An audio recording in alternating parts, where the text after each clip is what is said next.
Humanity's last safe city has fallen to an overwhelming invasion force, led by Ghoul, the imposing commander of the brutal Red Legion. He has stripped the city's guardians of their power and forced all the survivors to flee. To defeat the Red Legion and confront Ghoul, you must reunite humanity's scattered heroes, stand together, and fight back to reclaim your home. Sounds cool, right? Being predominantly a PC gamer, I missed out on Destiny 1, and by the time I got around to picking up my PS4, the sequel was already on its way, so I thought, sod it, I'll wait. Was it worth it? Well, yes and no.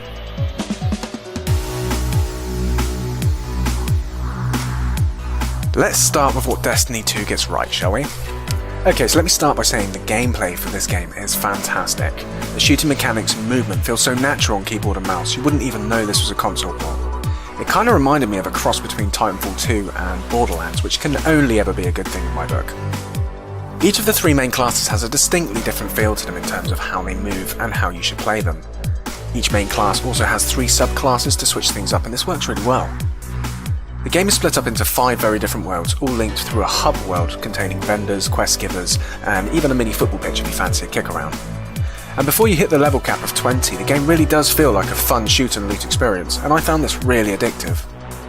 I played a Hunter, which is basically a rogue type for any D&D fans out there. There's also a Titan and a Warlock, which are essentially the template warrior and mage builds. Destiny 2 is obviously aimed at casual players, but I would be lying if I said I didn't have a lot of fun in this game. Graphically, this is one of the prettiest and surprisingly well optimized games I have ever played. Good textures, lighting effects, and a wonderfully solid frames per second throughout the entire game. I was pleasantly surprised. Bungie have done a fantastic job of creating a gorgeous sci-fi universe that just dares you to come and explore it, which leads me to the sound design. Everything from the soundtrack to the roar of the ship's engines to the thump of the weapons is masterfully done. Although it has to be said, at times there is the overly enthusiastic epic music that cuts in and there's not really much going on, and it can seem quite comical. I mean, listen to this.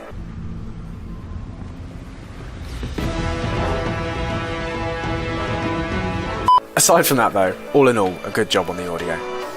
So the main campaign took me about 8 hours to finish, but I was doing a fair amount of side quests because, quite frankly, they were just as enjoyable as the main quests were. If you were just trying to get to the end ASAP, then it could probably be done in half that time.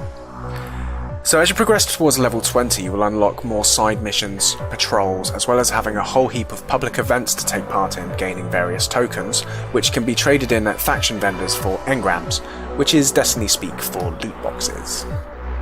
After you hit max level, the game takes on a more traditional MMO style with grinding for engrams to raise your power level so you can grind more difficult missions for better engrams, etc. There are 5 strikes to do, basically akin to dungeons in most other MMOs, that can be run with a fire team of 3 people, as well as 1 6-man raid.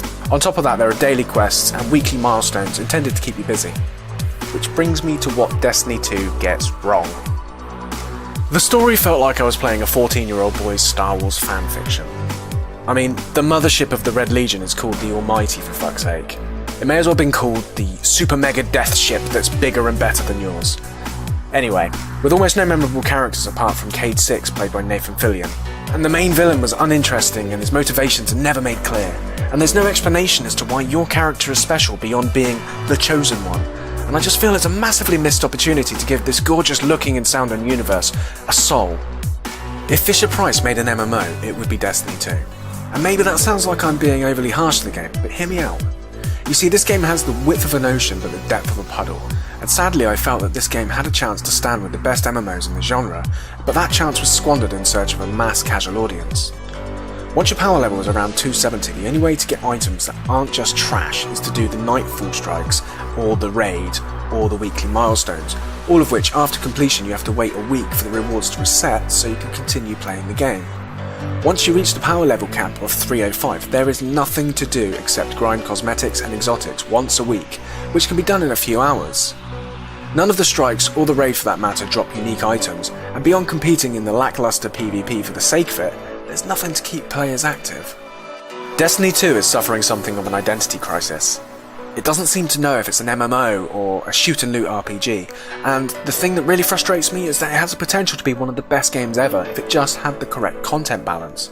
Having only 5 strikes with no real rewards for doing the harder modified versions, or only 1 raid is bad enough, But there's no world chat function, so the social element is completely stripped from this game. Now, on the day I'm writing this review, Bungie have released a blog promising that they're going to fix all of the endgame content in the future, but as I'm reviewing the game now, I will judge it as it stands. Let me make one thing perfectly clear. This is a good game, but the things that let it down do so in a big way and hold it back from being great. So the final score? 7 out of 10. If you're looking for a fun and casual sci-fi romp for 20 to 30 hours, you will love this game. But sadly, if you're a seasoned MMO player, Destiny 2 will not hold your attention. Destiny 2 is a good game let down by its endgame and lackluster story arc. I really hope that Bungie come through with their promises, as the foundation is all here for something special. It was a golden age, and for centuries, humanity thrived. Until it didn't. What?